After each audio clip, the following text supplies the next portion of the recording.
and all the participants. ICT has become an inevitable component in every sphere of life and the new status quo. Now, ICT tools mediate the processes and transactions in economy, health, education, industry, defense, and agricultural sectors. ICT again offers an ocean of opportunities in chemistry teaching also. So, viewing the importance of ICT in academic matters, we, the Department of Chemistry, MES Ponnani College, in collaboration with Spark Institute of Advanced Sciences, decided to conduct an FDP, Faculty Development Program, for chemistry teachers to equip them with the advancement in technology advancements in chemistry teaching. Despite of being located in the backward area of Malappuram district, MES Ponnani College always displayed a unique position in transforming the rural society to the peak of development through education empowerment. The program was conceived for 5 days, but due to the abundance of the content, now it has become a 7-day program. Now I will give an overview of the program. The topics related to general ICT tools will be covered in the first session of 2 days. The second session that consists of 2 days of this FDP is kept for virtual laboratory. The first session of this first day will be dealt with the team of Amrita Vidyapeeth, and the credentials of that virtual lab of Amrita Vidyapeeth has already been communicated with the participants. And the second day of this virtual lab will be handled by another resource person. The third session covers the computational chemistry, which lasts for 3 days, and the topics include the molecular dynamics using GROMACS software, and which is specifically for postgraduate level students. The GROMACS software, which is specifically used for postgraduate level teaching, and the Avogadro and Orga software, having a general utility for both postgraduate and undergraduate students. The third day of computational chemistry is dealing with the ChemDraw software for BSc undergraduate levels teaching. Now, we have a diverse group of participants, and most of them are from different states of India. About 40 participants are from India, different states of India, and we have 9 participants from Sri Lanka and 1 participant from Canada. Now I invite Dr. Ajims P. Muhammad, the principal of MES Ponnani College, to inaugurate the faculty development program. Sir, please. Thank you. Thank you, Yusuf sir.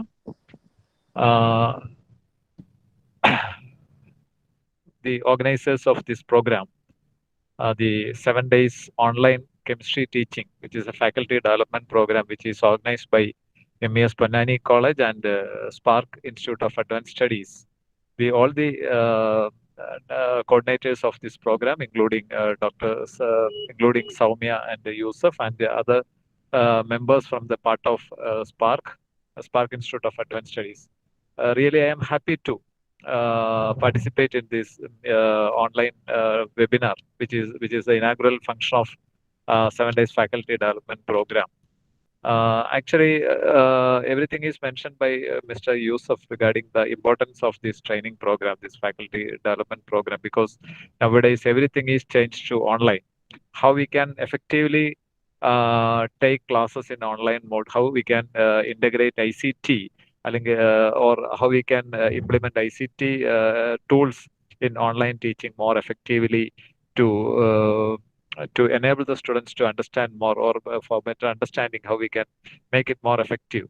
So this 7-day training program will be very much beneficial to the faculty members, and really I am very much happy to say that out of these 50 participants, 40 are from India and so 9 from Sri Lanka and 1 from other country. So really, I congratulate the organizers, the Spark Institute of Advanced Studies and Chemistry Department of MES Ponnani College. I think this is the first 7-day faculty program. So many programs were conducted by Chemistry Department, but I think this is the first one, which is the 7-day training program, which is organized by the Chemistry Department of MES College. So I really congratulate the team behind this program. And I came to know that so many advanced tools like this thing, Chemtro, Avogadro, and other softwares really giving insights to the usage of such type of advanced softwares in chemistry teaching. So I once again wish all the success to the program, and with all your permission, I declare that the 7-day faculty development program is inaugurated. Thank you very much. Thank you, sir. Thank you. Now, I invite Dr. Ijaz KM for introducing. He is a member of this SIAS Research Forum, and also he is an assistant professor in United Institute of Technology, Coimbatore. Now invite Dr. Ijaz to introduce the Spark Institute of Advanced Science and give an outline of the FDP. Dr. Ijaz, please. Dr. Yusuf, thank you. Could you hear me and could you see my screen? Yes, you can. We can hear you. You can start. Okay, thank you so much. So yeah, I will just introduce what is this Spark SIAS Research Forum, and yeah, the major motives behind. So before going to that, I would like to add a few sentences to what Dr. Yusuf has already mentioned. So our program will cover the things which he has mentioned, that the first day 1 and day 2 will be ICT tools. Day 3 and day 4 will be virtual labs, and 5, 6, and 7 will be on computational chemistry. So from the side of SIAS, we have already sent the credentials of the Amrita Vishwavidya Deepam's virtual lab to the participants. So if anybody of you didn't receive it, please connect with us through email. We'll definitely send it to you. And yeah, then about this, most of our participants are faculty in different institutions. So we always all have your own person you're using. So you can, of course, you can suggest, share your ideas with other participants in the program. So you can put a mail regarding this, so that we will share your ideas or the tools which you use with others as well. And please, so feel free to express your ideas, and please feel to share your ideas with us. So you can take this in a discussion manner, because since all of your faculties in different universities and institutions, and also many of you are from different countries, so we are pretty sure that you all can really contribute to the program.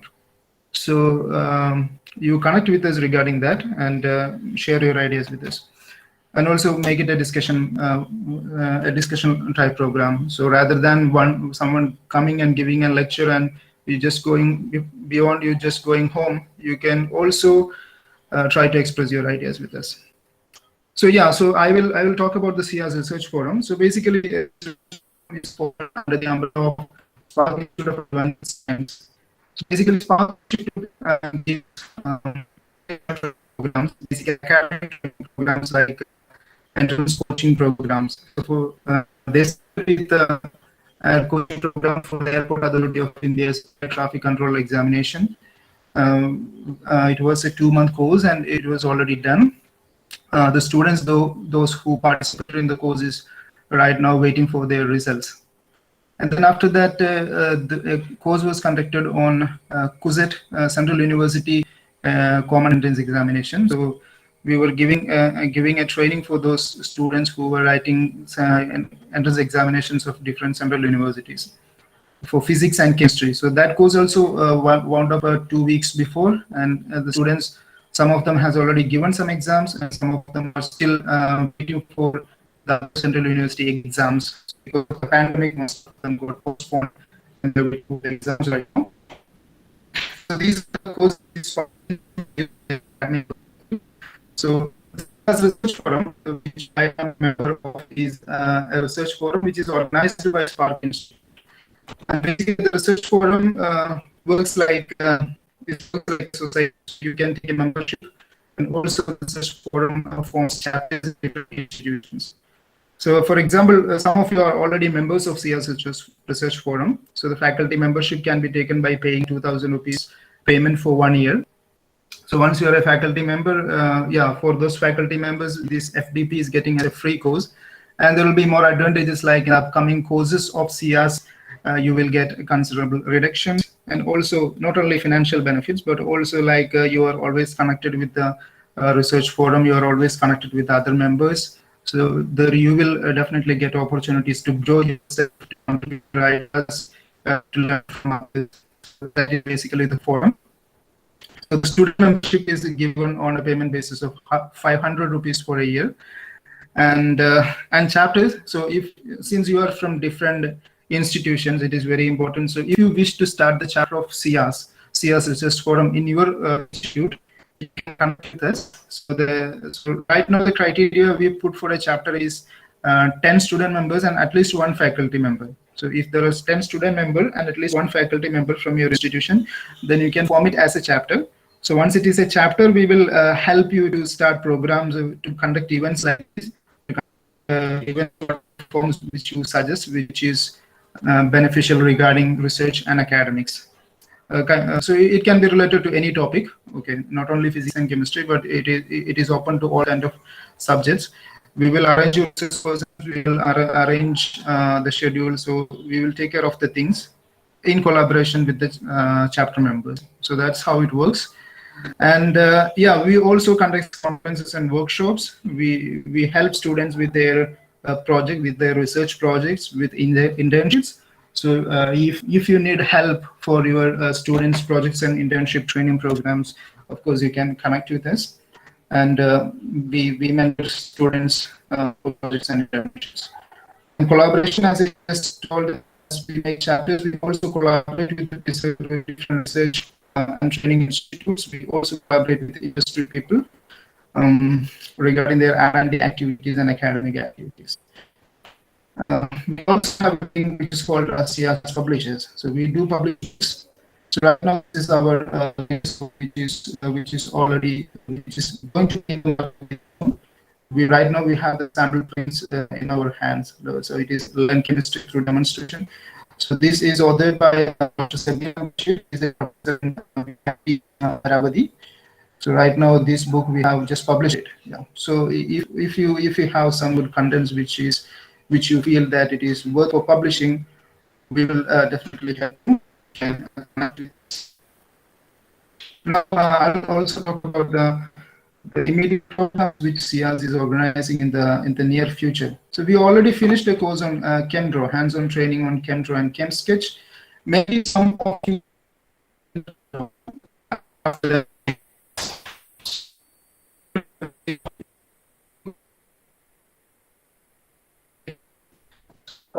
hello, Dr. Ijaz. Hello.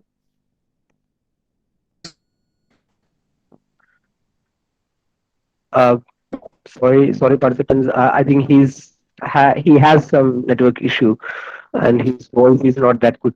Hello, Dr. Ijaz. Yes. Could you hear me? I can hear you. Yeah. Could you hear me now? Now it's fine, but your voice is breaking. Yeah. Oh, okay. Yeah. So it's okay. Yeah. Now we can continue. Yeah. Okay, thanks. So yeah, I was explaining the programs. So maybe I think even if you missed my voice, you might have seen the slides and you were able to understand. So right now I'm talking about the programs which we are going to conduct in the near future. So we just finished a program on ChemDraw and ChemSketch. So we got a very good review on this program. So it has happened 2-3 weeks before, and it was a 7 days hands-on training on ChemDraw and ChemSketch. So we had resource persons from both the companies, from Perkin Elmer USA, and also for ChemSketch, we also persons from the US. So it was a course. It was taught by the creators by themselves, and our persons were really happy to join the book. are interested to learn Kendo again Sketch, we still, yeah, we can provide you the recordings, so you can access the recording still.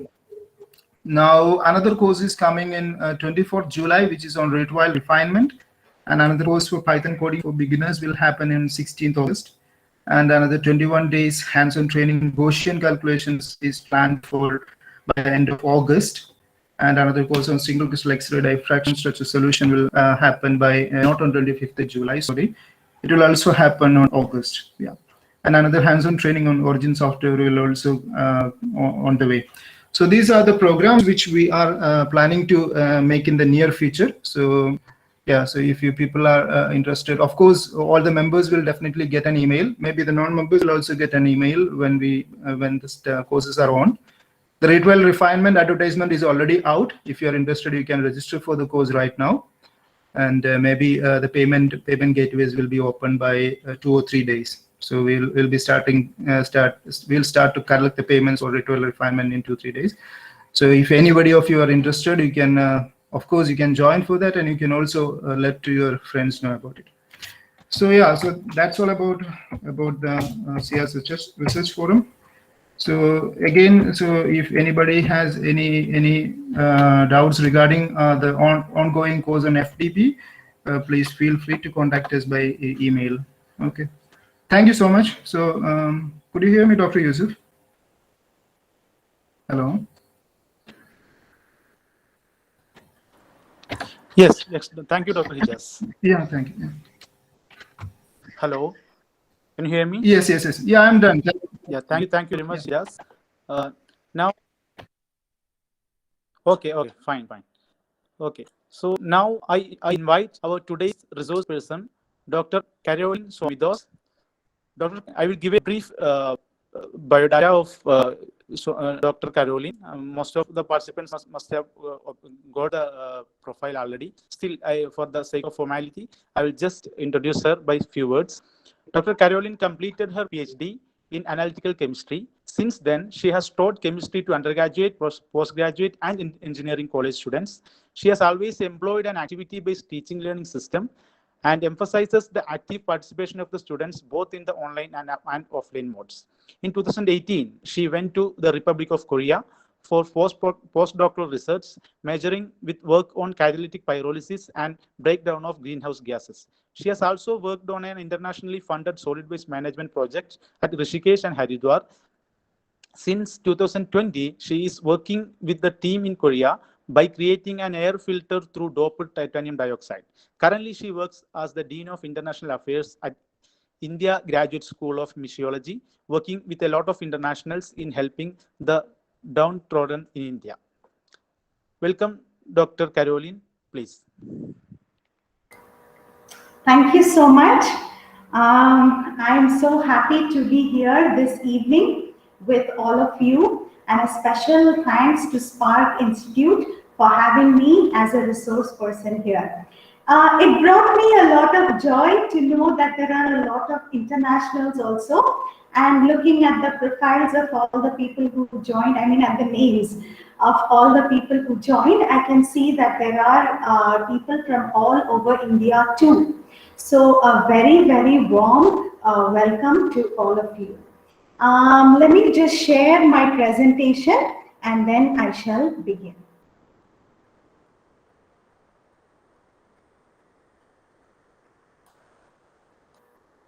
Yes.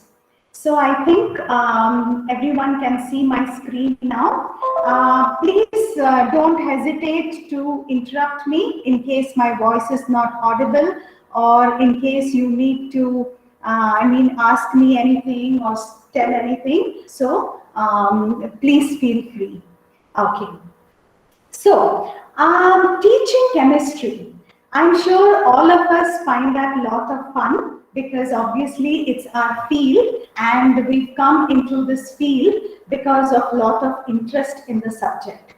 Now, chemistry is actually, the best way or the most comfortable way to teach chemistry is in the offline mode.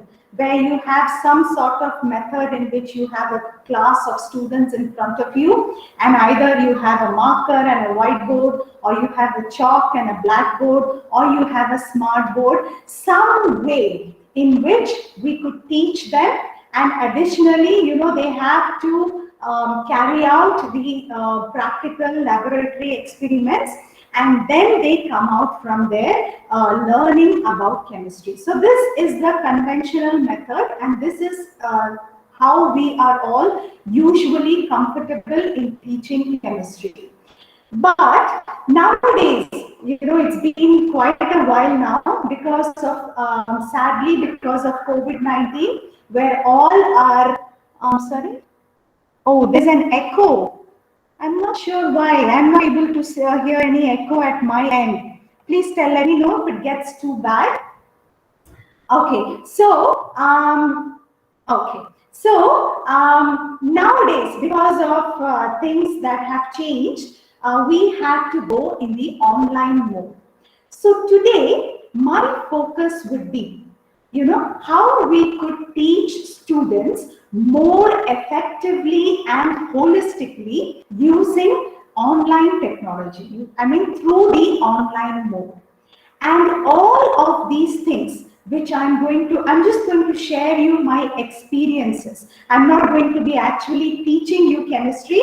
I'm sure you're all pro in that. I'm just going to teach you, tell you about my experiences through the online mode, or through, teaching in general, so that you can get ideas from that, and definitely you can build it up according to your preferences. Okay, so with that, I think let me start. Yes. So the biggest problem whenever we teach chemistry in the online mode is the attention span of a student. It's interesting to know that the average attention lifespan of a human in the year 2000 was 12 seconds. And now it is 8 seconds. We can figure this out by, let's say you're browsing something, or a student is browsing something. Unless it captures your attention, you cannot look at it more than 8 seconds. You'll flip over. And the attention lifespan of a goldfish, we would have all seen fish tanks, and the goldfish is just swimming here and there. If you tap here, it will look here for a second, and then it will go again somewhere. So even the goldfish has an attention lifespan of 9 seconds, whereas a human has of 8 seconds.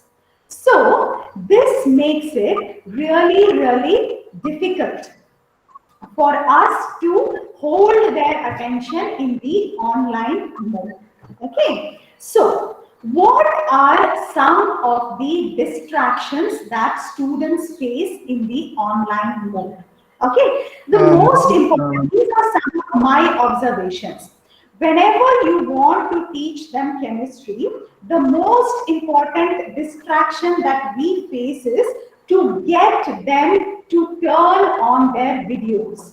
Okay, if we tell them, please turn on your videos, please respond to me, they usually, to get all of them to do it, it's very, very difficult. You definitely have in every class, a couple of them that will immediately be responsive. But when we look at the collective, when you want the whole of the class to participate, they're just blank. And some of my, some of the things which I observed was, Ma'am, could yes. you please switch on your slideshow? You can put it in the slideshow mode, I think. Okay, let me do that. Yeah. Is it okay, sir, now? Yes. Okay. So, some of the distractions which I have faced, okay, while teaching them is like, sometimes I ask them, let's do this, let's do an activity, I want you to write it out. And he'll be like, I'm on my bike, okay, I'm going. He'll just have logged in his class, his or her class, because if they don't want the attendance to go, they want to make their presence felt. And sometimes they are shopping, sometimes they are roaming here and there, sometimes they're just walking, and sometimes even if everything is fine, they'll say, internet went off for me. Sometimes it really does happen.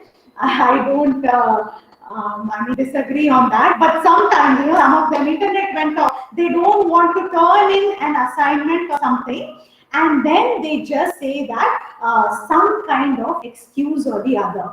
So in an online format, my first tip would be the way we teach them should captivate their attention for the entire span of our class. We should design our class in such a way, whether we are teaching arts and science, BSc, MSc, whether we are teaching engineering or whatever be the course in chemistry, you have to have the child's attention, especially when they are distracted. Now, let me ask you a fun question. Now, I have a small technical problem here, like when I'm sharing my screen, I'm not able to see you all, okay? So maybe I'll have to stop sharing this and then come back again, okay? So my question to you all is, okay, I'll have to escape this. Okay, I think I'm back again in the screen so that I can open the chat and I can see your answers, okay? My question is, I had a slide put up called distraction, okay? Don't worry, I'm not going to quiz you on chemistry, your knowledge of chemistry and all, but I'm just going to, across the span of how much more time do we have? We have about an hour left. I'll just end it on time because I'm so grateful that you all turned up here on a Saturday evening. So just I'm going to, show you in a fun way, like how chemistry could be taught and while we are experiencing the process. So that when you go and have the same experience with your class, you can really enjoy it, okay? So my first question is, I showed you a slide and the slide said distraction, okay? So there was a stack of books. What was written on the last book? And my second question is, there was a computer screen. What was the image drawn on the computer screen? If anyone notice, it's okay to get it wrong, okay? If anyone notice, either you can text it in the chat box or you can unmute yourself and tell me. Either way is fine. So 2 questions. In that particular slide, what was the picture on the computer screen in that animated cartoon and what was written on the last book? Anybody? This is just a fun activity, okay? Even my observation is like really horrible, and I'm very bad at being spontaneous.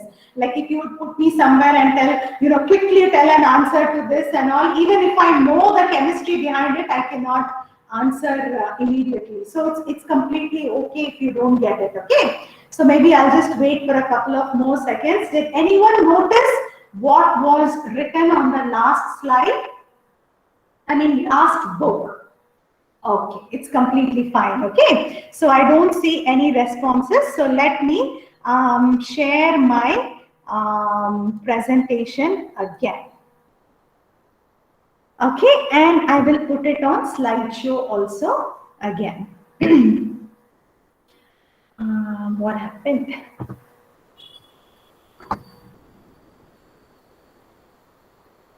Why doesn't it go into slideshow mode? There we go. Okay, so this was the slide. Okay, so if you see the bottom most book has statistical mechanics written on it. Okay, and the what is given on the screen of the computer, it's just an energy level diagram. Okay. So my point here is, this is the way, I wouldn't have seen it either, okay? Because when we are looking at something, our mind focuses, okay, she's talking about distractions. And our mind doesn't focus on what is the trick question the person is going to ask. The same way, many a time when we just open up a presentation for the student, they may not look carefully at the reaction which we are trying to show, and they may be distracted by several things. Okay, so we have to avoid these distractions, we have to move from the conventional method of teaching to contemporary methods. So the traditional method is teacher-centered. I open a presentation, okay, or I open something about chemistry, and I go blah, blah, blah, blah, and then the student has to listen, and I say, please write that, please note down this is your homework, this is your this, and learn it and come. And the problem here is it is subject specific knowledge. Like if I tell you this is about the periodic table, so I'm going to say it starts from here, it's here, this is atomic number, this is this, and so on. Ma'am, 1 second. Could I please interfere? It is not still in slideshow. We cannot see the slideshow. I wonder why, sir. It's seen in slideshow for me. Maybe you can try closing the whole file and opening it again and putting on slideshow. Okay, let me do that again. I think I will stop sharing it. And Yes, you can. let me go back here again. Oh. And present again. I wonder why. Okay, see, this is the problem with technology, okay? It tends to backfire unless you're a big pro in it, okay? Are you able to see my screen? I haven't put it in slideshow yet, but conventional methods versus contemporary, okay, I'm glad.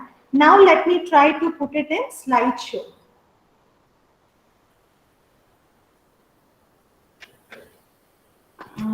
Just a minute. Okay, is it clear now? Not yet, maybe. It is not on slideshow yet. I wonder why it's shown in slideshow. At the top, there is a slideshow top. I mean, there's this funnel kind of picture. Once I tried it from there, and once I tried it from F5. Well, let me try it from the top. Like yeah, you can try it from the top. Maybe from the current slide, yeah, whatever. The top, yeah, click on the slideshow, yeah, madam. Click on slideshow. You are on mute now, ma'am. Ma'am, your mic is mute.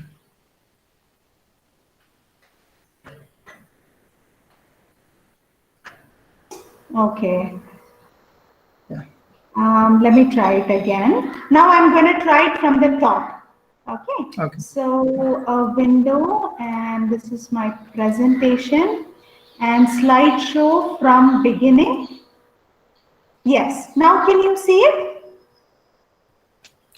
Still, it is not as a slideshow, but I wonder why. I've tried it through F5. I've tried it from the top. Madam, click on slideshow and the slideshow from the beginning. Click on slideshow. Actually, she did it, but yeah, she already did. But maybe Yes, slideshow, I, and then begin slideshow from the beginning. That's how I put it. maybe it's fine, ma'am. You can. So if it is not working, it doesn't matter. You can continue like this. Yes, we can see. Yeah, and don't worry. I mean, nothing much. You know what I'm going to be telling orally is what's going to matter. So there, I don't have anything like you have to see this and stuff like that. Okay, so you can just have. We can see the slides. It doesn't matter. Yes, and I can send over the presentation to sir after it's over, so you can also have a copy of it. No problem. Okay. So let me try once more. You know, with this and.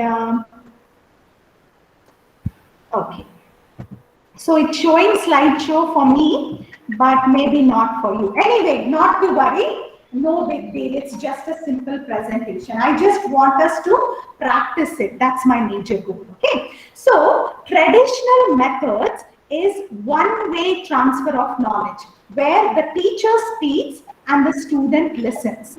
So it's passive and limited and it's more of theoretical.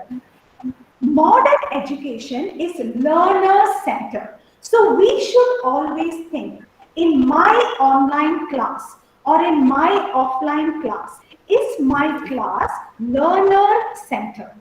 Okay, and is the child learning how to get a skill so that he or she can think about it and build it up? And it should be a multi-way transfer of knowledge. It should be a teaching, learning process. It should be both ways. It should be interactive and engaging, and it should be conceptual and practical. These are some of the tools which we have to follow in our modern education.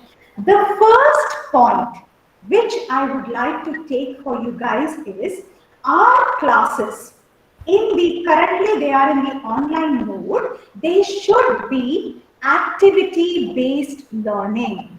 I'm going to focus on certain activities and the rest I'm just going to give you an overview. Okay. Flipped class. Flipped class, I'm going to show you. Okay, so we'll come to that a bit later. Fogil. Fogil also I'll come a bit later. Let's start with scale up. Scale up is something where teaching the students in a way like you set a base for them. Like let's say you set a base, the periodic table. From there, let them build, okay, groups, periods, periodic trends. How do periodic trends affect? What are, metalloids? Let them, yes. Sorry. So actually right now we are still seeing the first slide. We are still seeing the first slide. We are not on the correct slide on which you are talking about. That's a major, just let me, maybe if I keep it like this, are you able to, I don't know why. Maybe you can keep it without slideshow so that we can follow them. Yeah. Right. Probably I'll do it like that. Just a minute. Madam, you can do one more thing. You can close the PPT and open it again. Yeah, I think we tried it already. Yes, sir. That's what I'm doing every single time. I'm closing it and opening it. Okay. Maybe you can keep it without slideshow so that we can follow the slide. Okay. At least you should be able to see it. Yeah. Let me see. Just a minute. Are you able to see this one, activity-based learning? Yes. Okay. Finally, I'll leave it like this then. Okay. So scale up is where we have a base, periodic table, and let them build up from there. So the student will understand this is the base and this is how I should build up. That will encourage the student to build up. Okay. And jigsaw also, I'm going to take it separately. The next one is critical pedagogy. Critical pedagogy in the humanities, arts stream and all, they deal with you should have a critical analysis. So they tell you, find out what's the pros and the cons and stuff like that. From a chemistry point of view, we have to make them think, why does this process go on like this? What would happen? Let's say, there's this process that goes on with a secondary battery or a primary battery. What thing can you replace that would make it work in a different way? So making them think and analyze and see what is the pros and cons of something, that is critical pedagogy. The next type of activity-based learning is peer-led, team-based learning. So peer-led means we are all colleagues of each other. Let's say we have a class. So they are all colleagues of each other.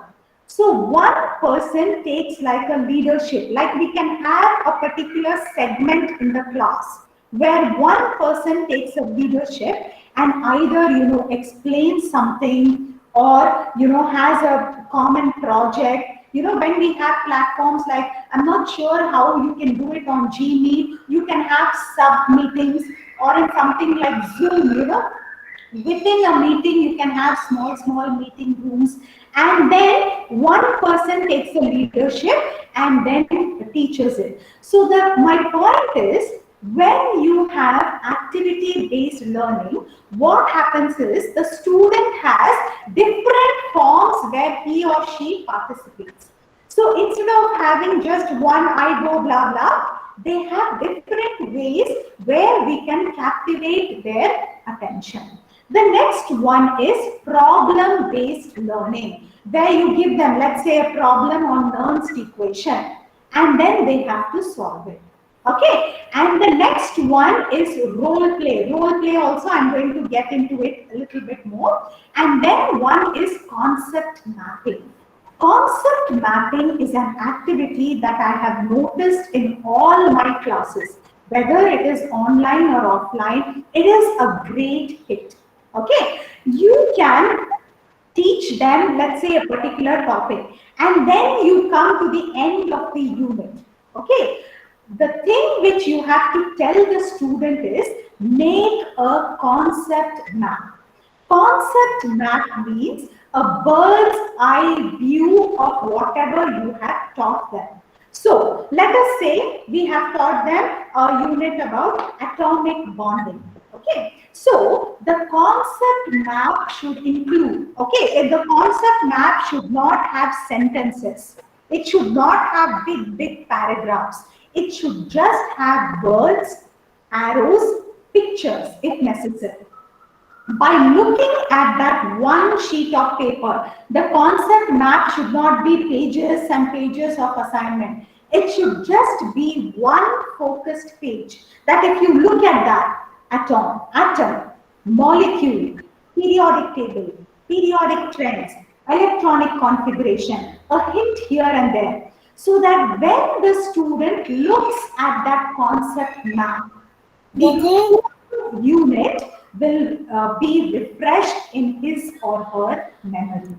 So a concept map is also something which the student actively does.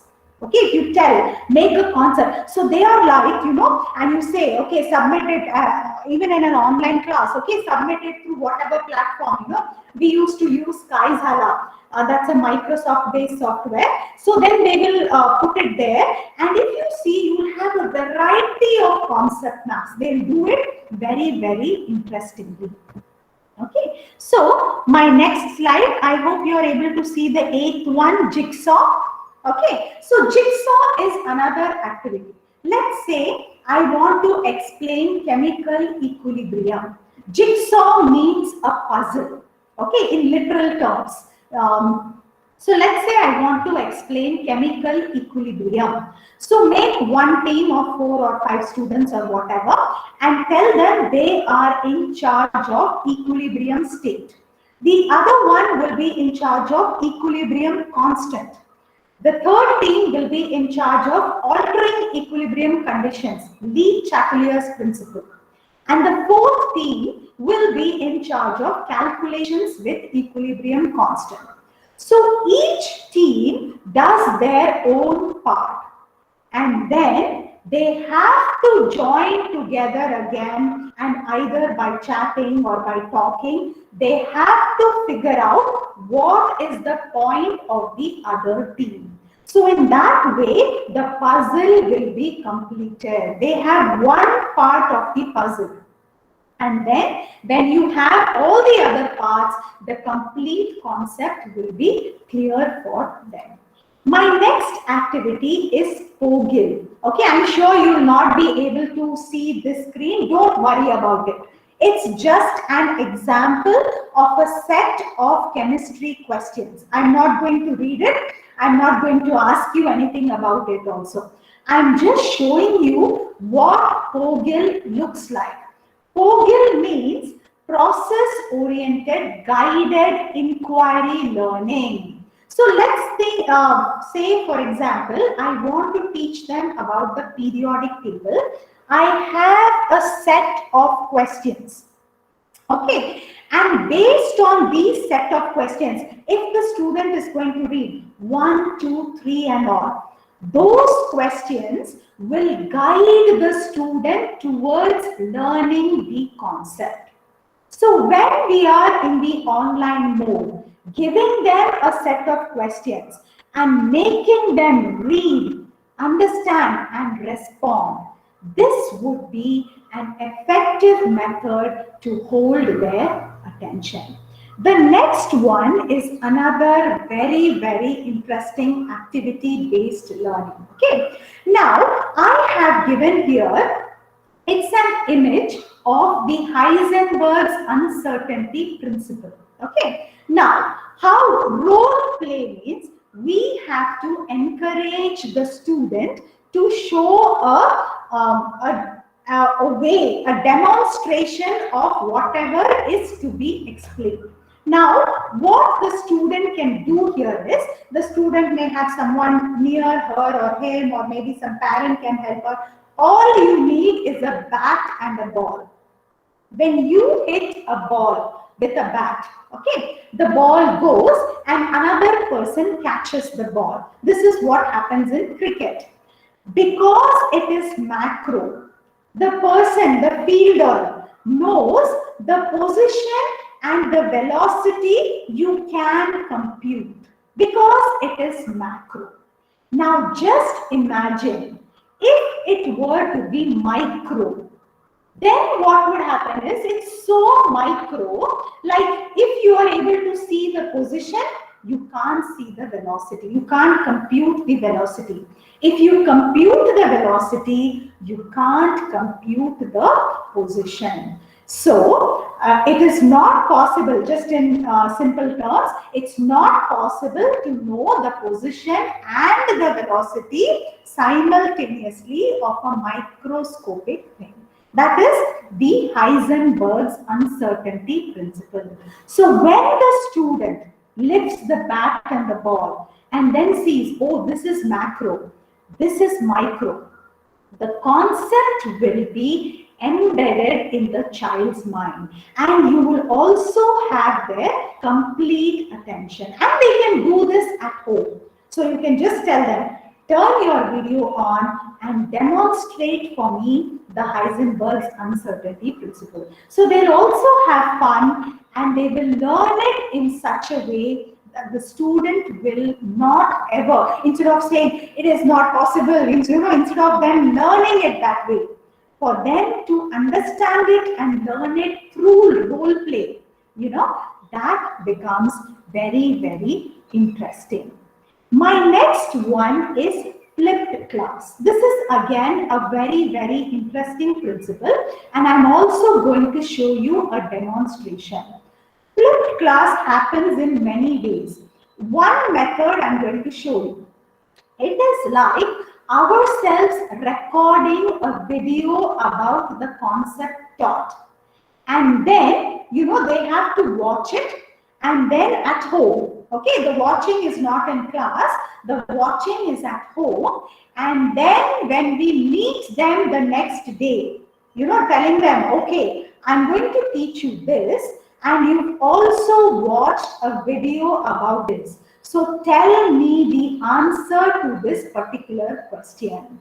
So the student will have to listen to what you said in class, will also have to watch the flipped video. Based upon that, he or she will be able to answer your question. So his attention is caught. Let me stop sharing my presentation for a moment and let me share a flipped video. So again, I'm not sure how much this is going to work, but let's give it a try. So this is something that I had made. So I'm going to open my Google Drive, Okay, and I'm just going to show you one of these videos.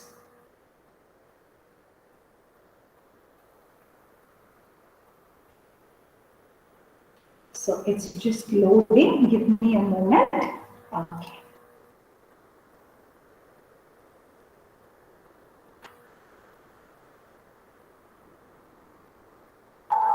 Hi, this is Caroline from the Institute of Science and Humanities. I'm going to be talking about thin films. Okay, are you able to see my screen? Because I don't want to be doing something where nobody can see what I'm doing. Is it? I hope it's clear. And are you able to hear what it's saying? We can hear, ma'am, but we are not able to see. Oh, now it's a vice versa problem. Okay, okay. Probably it's because, you know, this is the Google Drive and probably it doesn't support devices. Okay. Anyway, so I'll just play it for a few more seconds and then I'll just tell you about it. Okay. Okay. A thin film is a layer of material ranging from fractions of a nanometer to several micrometers in thickness. The controlled synthesis of materials as thin films is a fundamental step in many applications.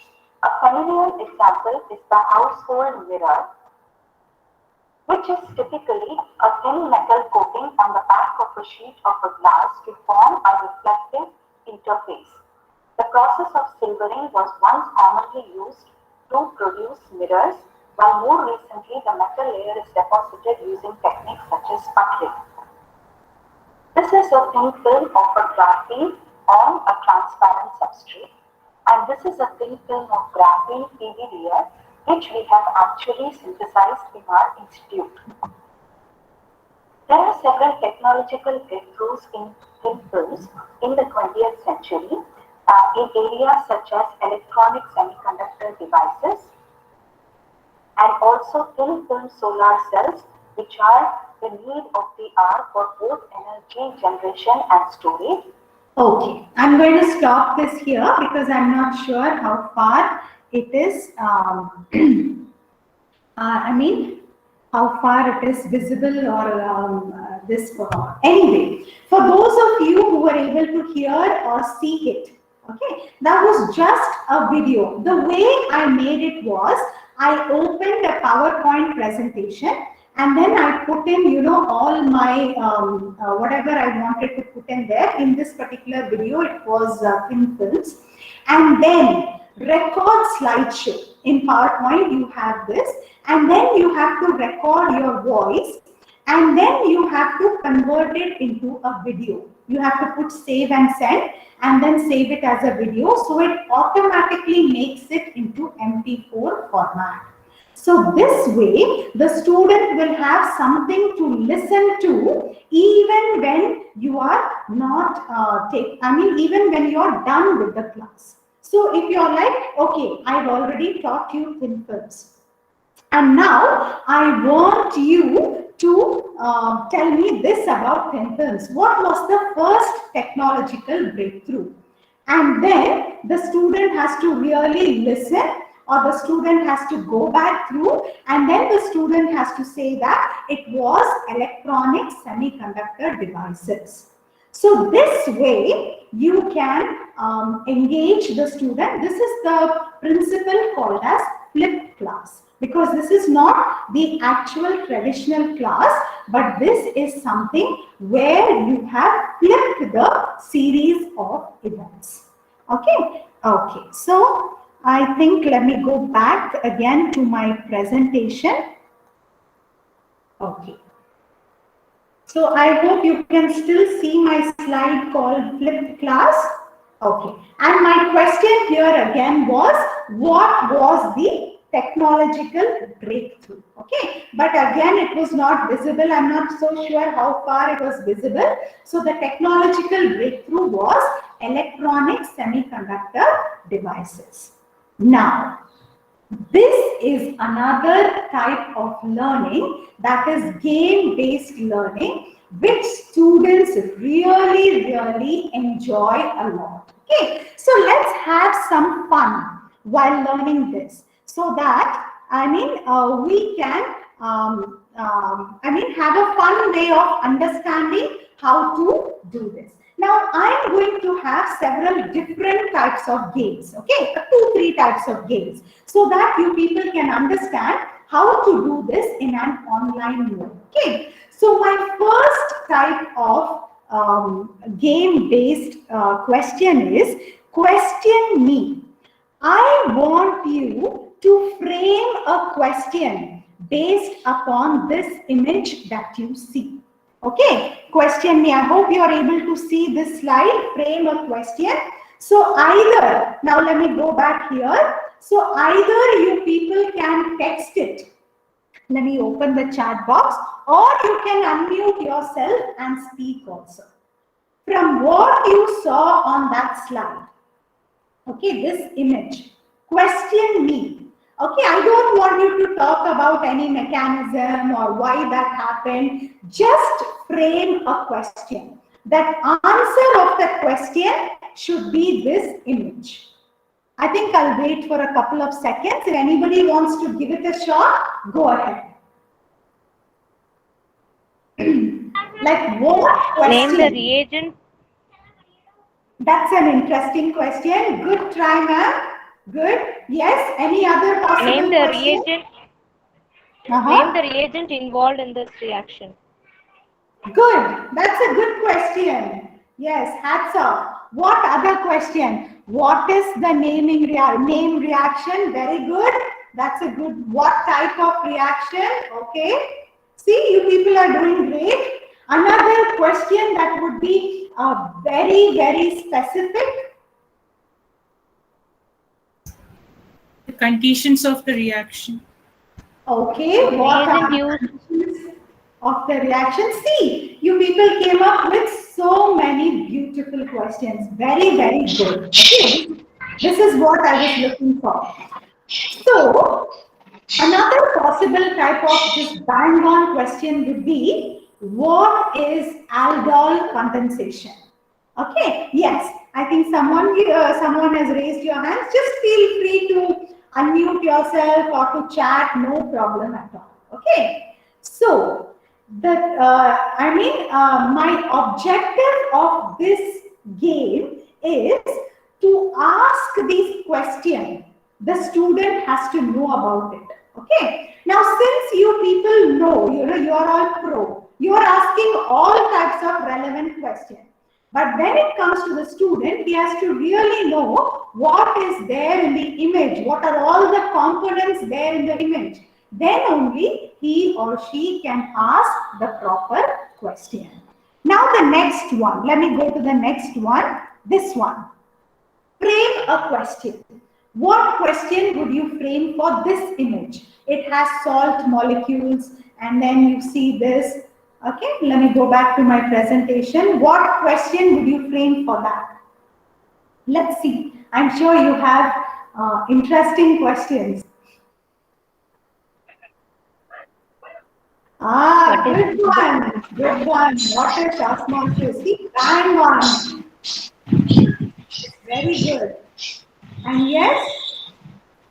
Why salt molecule travel through semi-permeable membrane? Very good. Again, bang on. Reverse osmosis. So both of these things are, so your question could be, what is osmosis?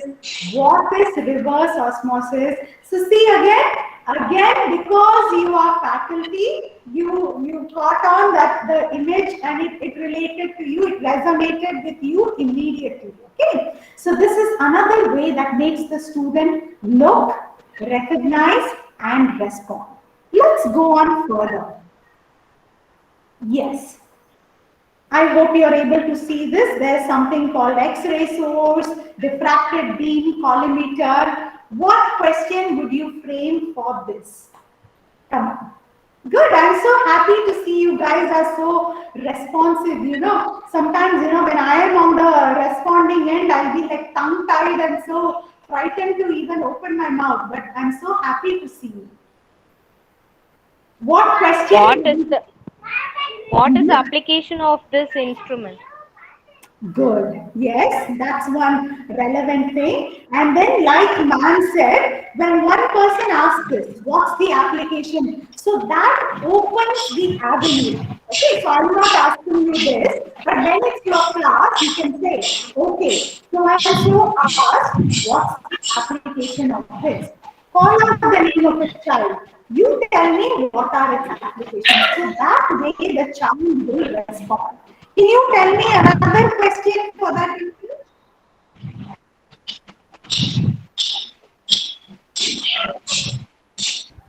Another question. Oh, very good. What is XRD? Good question. Yes.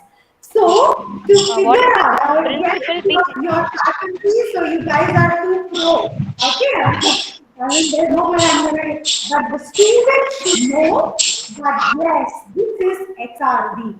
So only when the student knows that this is XRD, when the student knows that XRD has applications, then the student knows that a type of XRD you have powder, diffraction, and then, that's how it opens avenues.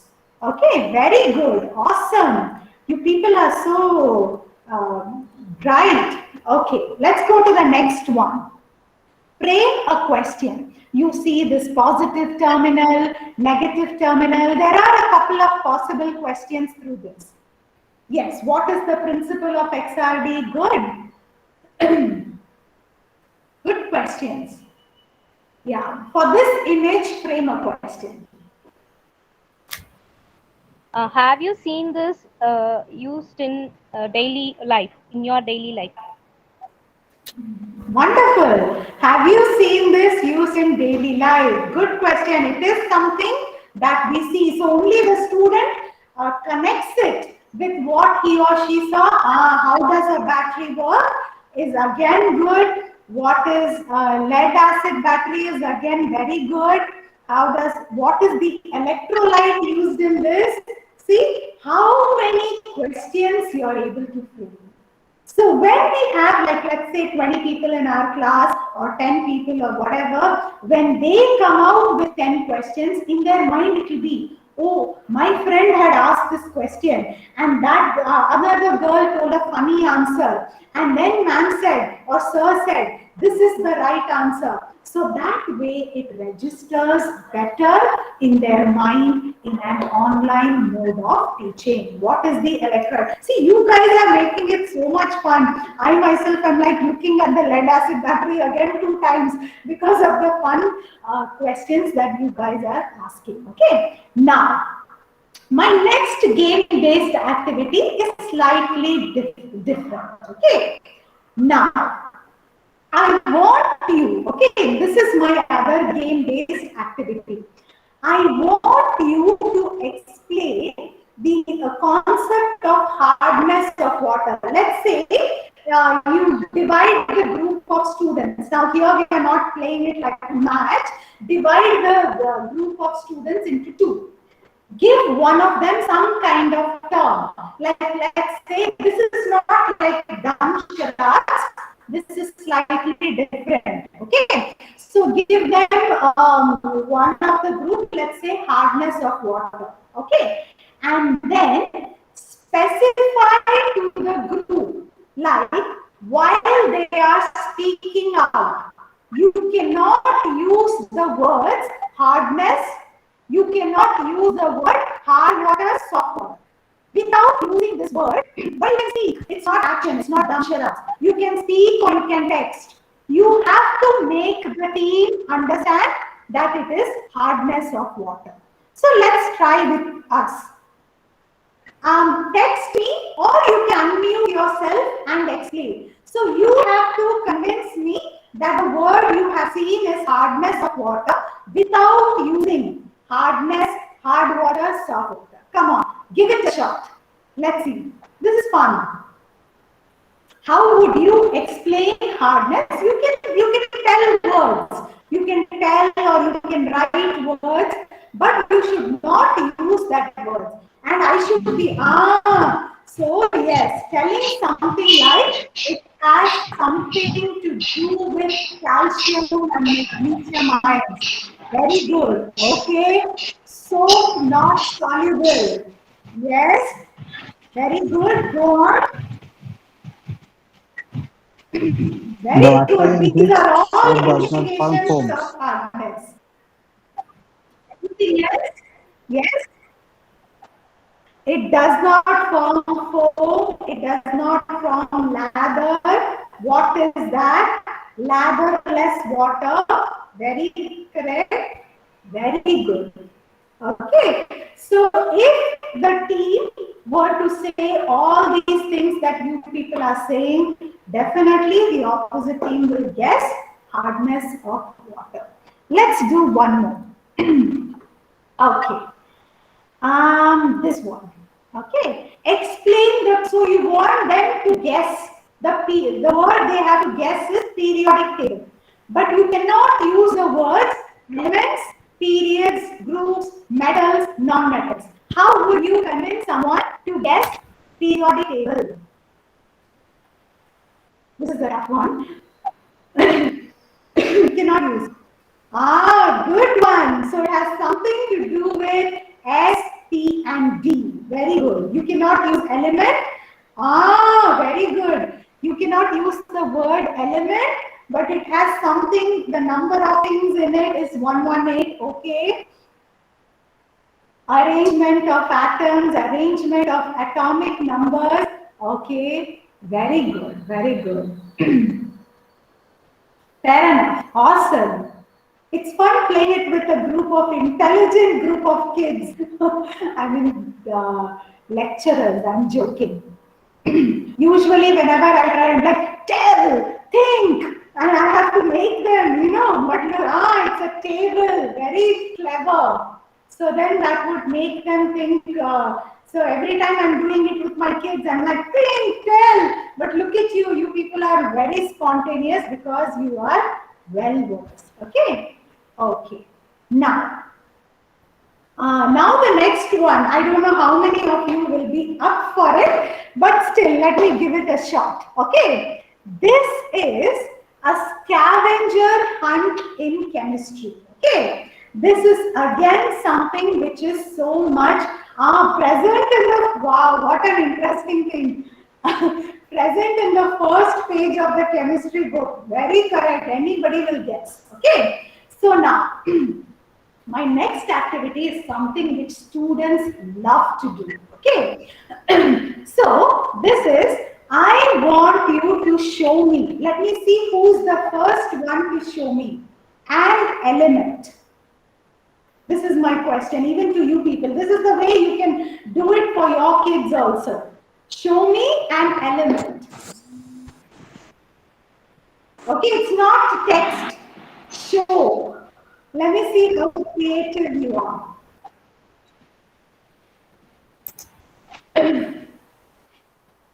So, yes? Yes. You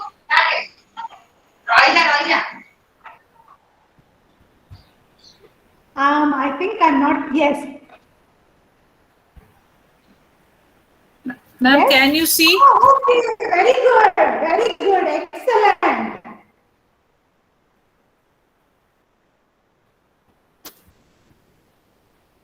Excellent, yeah. So show me an element, very good, yes.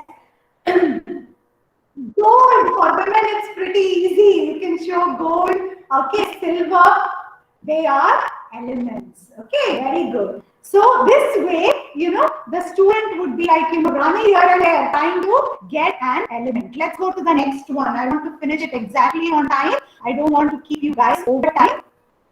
What would be something, okay? A heterogeneous mixture.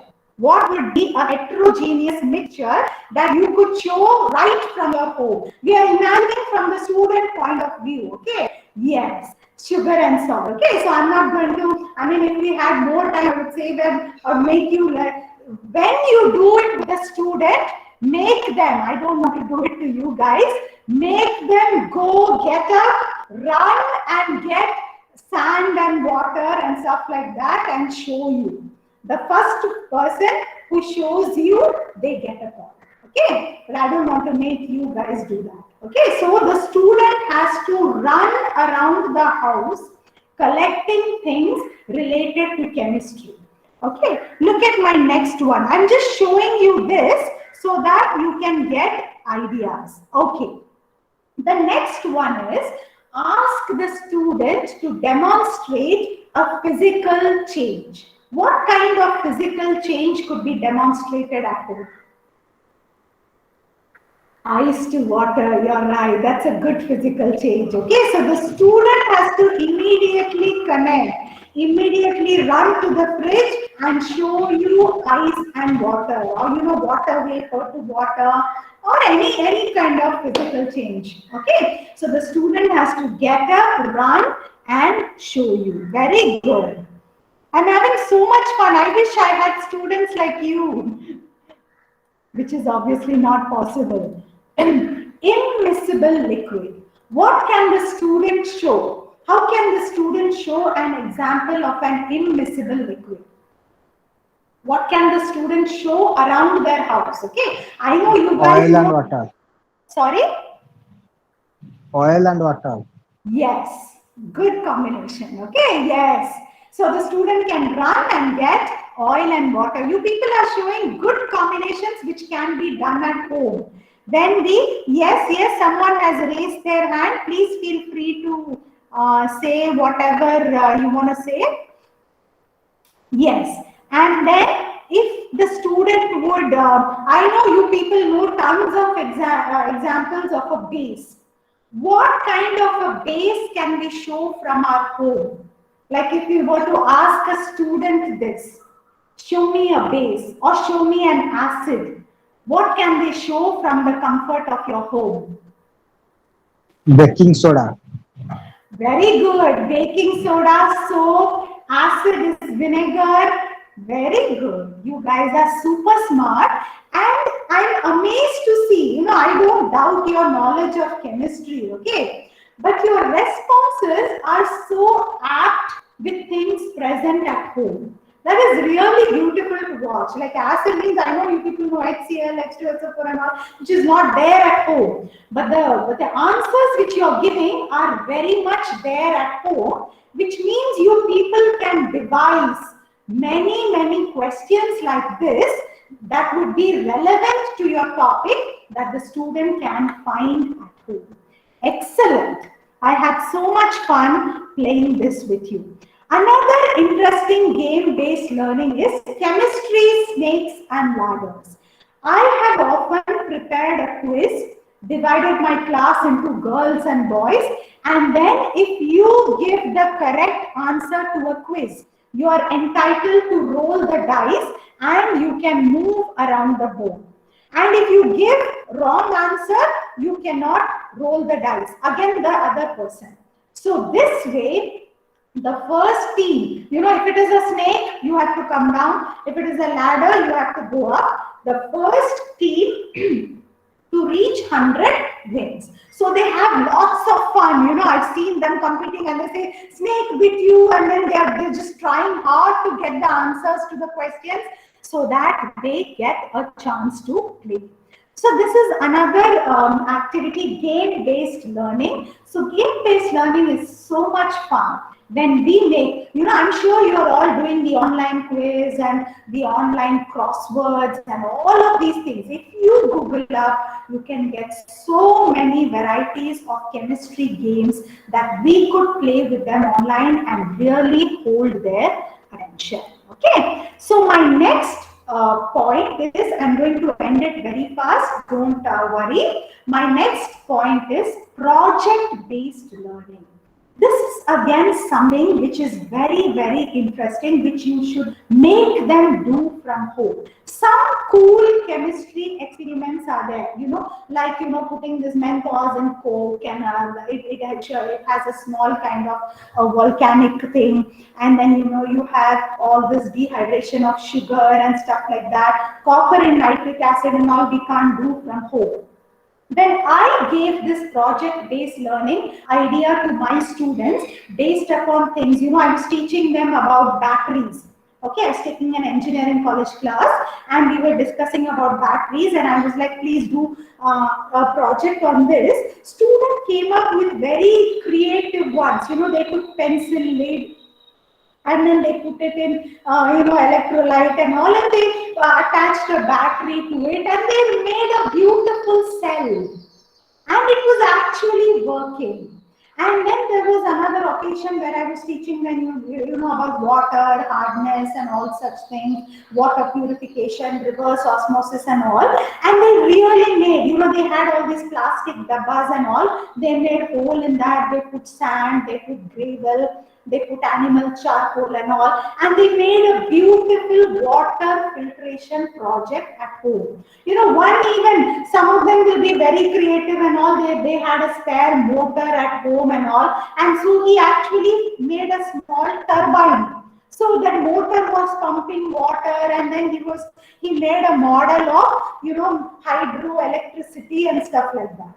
So based upon whatever we are teaching them in class, ask them to make a project. You will be surprised to know how many cool ideas and all they come up with. This is another very, very good idea. The next one is, I know you have an entire session devoted to this, Chem Sketch and Chem Draw. Chem Sketch is pretty free, and I have often used it, you know, and making the students draw. I just want to tell you one point here. I'm sure we are going to have lots of practice on how to use this. It is very user friendly for the student also, because it shows you exactly about bonds. Like if the student is going to draw something with carbon, it is not going to allow the student to make the fifth bond.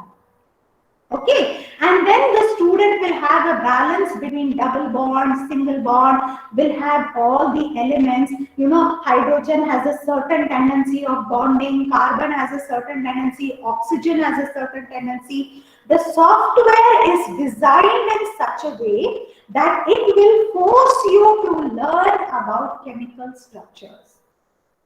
So the student understands, oh, oxygen means this is how it can bond. Carbon means this is how. And hands-on training, once we learn how to incorporate this, really incorporating this in our class would be an excellent tool. My next one is simulation. Okay, now I just want to show you again a small example. I don't know how far this is going to be visible, but let me just try. Present a tab, and yes, so this is a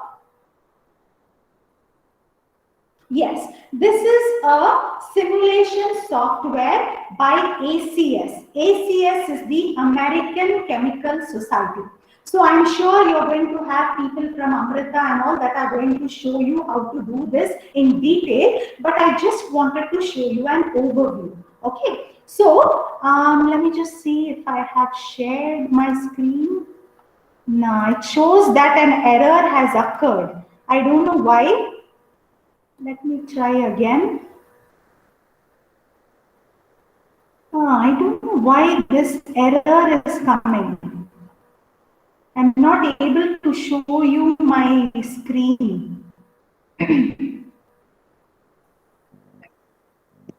Hello, madam. You can leave the meeting and join again. So that might work sometimes. Okay. Again, it says, anyway, sir, I think you're going to have, I'm not going to be teaching, you know, I'll just tell you about it.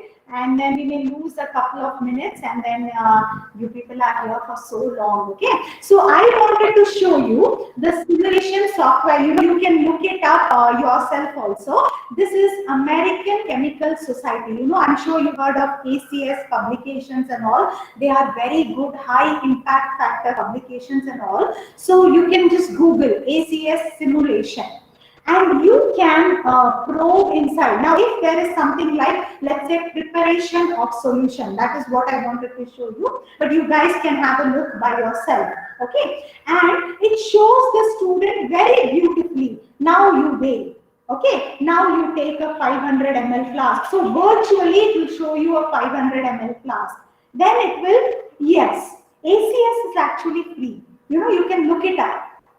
ACS simulation. They have specially made it so that all the countries which don't have access to these kind of software and all, they can. You can really Google, and they have beautiful, so many things virtual. It's at ACS simulation, ACS chemistry for life. Okay, and you can go into the virtual chemistry simulations, AACT simulation. This page is a collection of all simulation created by the American Association of Chemistry Teachers. And yes, it is free, and it shows you beautifully shaking the standard measuring flask, and then it shows you, how to calculate. We know it as teachers, but Sketch is also free. I have downloaded it earlier, but I'm not sure right now is it. It's been a while, it's been a year since I did that. So currently, they tend to change their regulations. You can give it a shot though. I have downloaded ChemSketch, and I've actually drawn, I was working on a paper called hexaacetylcholine based on that ligand, and I actually drew it. Yes, sir also says it's free, and you can actually draw it, and you can import the image also. So it is, okay. And this simulation, it shows you how to shake, how to weigh and all. So the student will attractively see each and everything. Okay. So that's a very, very beautiful tool, and I'm looking forward for you guys to really, have a more detailed look about that. Okay. I'm almost done. I just want to end with two things. Another major thing which we can tell students is research-based learning. Okay, like this slide. If you see, the third author is Vishwanath Gupta Talam. He is my student. Okay, and the journal is Materials Today Proceedings, and it is a conference proceedings by Elsevier. So it's a pretty standard proceedings. Also, it's actually a journal. But they publish, it's a journal publication of conference proceedings. So this student worked with me in the lab, in an engineering college lab, which is not very fancy and all. I synthesized this ligand, and then I taught him how to extract heavy metal ions like cerium using it, and then we measured it with a UV visible spectrophotometer. So that is again an equipment that is there in all institutions. So he did this, and then we put it in the conference, and eventually it was published. Okay, so making the student understand about research. Again, I had a lot of students who used to say, "Ma'am, why do you take so much effort? Just take 3 papers, copy 1 paragraph here, copy 1 paragraph here, copy 1 paragraph from here, make your own paper." So making them understand that plagiarism is a very, very serious offense. And then, plagiarism checking software and all, like Turnitin and all, teaching them all of these things. That will really, really help them a long way. Nobody taught me when I was in my bachelor's and all, So after, while coming to PhD and all, many of us, we would have learned these things in PhD. But nowadays, if we teach these things to our students, they will really, really find it useful. And then another important thing which you could teach them, I would like to close with this, is and give them an international exposure. Teach them how they can apply for projects, how you should, even if we've never been abroad, how to email, you can find out the email of all foreign professors online, how to look for a field that is similar to your field, and then how to write to that professor, how to come into touch with him or her, and then how to go for higher education. All these things, teach them about international exposure. So when we incorporate, instead of having just one kind of teaching in the online, like open a PPT or then just do a lab and stuff like that, when we incorporate all of these techniques into our teaching becomes much more effective, and then we are able to captivate the child's attention, and that is very, very, that would result, when we captivate the child's complete attention, that would result in really quality teaching. So it was such a pleasure, interacting with you all. I'm sure you're all wonderful teachers, and I'm sure everyone who studies under you is really, really blessed to be studying. I wish you all the best, and I hope you really go in depth into all of these techniques, these simulation techniques and ChemSketch and all, how to impart it so that you can have more fruitful teaching with your students. Thank you so much, and thank you for the opportunity, and I really enjoyed it. With that, I'll close, and I'll hand it over back to the organizers.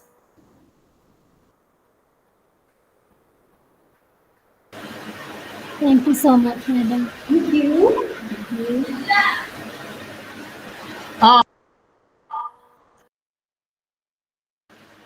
Madam, thank you so much. It was a very nice lecture. I hope everybody enjoyed it. So today's session is over. Tomorrow we will have a session by, just 1 second. So tomorrow we will have a session on general online teaching tools. So it will be happening on the same time as today at 4 p.m. So I request everybody to join for tomorrow's sessions at 4 p.m. So the session will be handled by, 1 second, let me read the name. Yeah, the session will be handled by Dr. Tanishta Dasgupta. She is a professor in Vellore Institute of Technology, Amaravati University. So it will be on 4 p.m. tomorrow. So we already sent you the links in the PDF file. So please join on time. Thank you so much. Thank you, everyone. Thank you. Bye-bye. Yes. Bye. Bye-bye.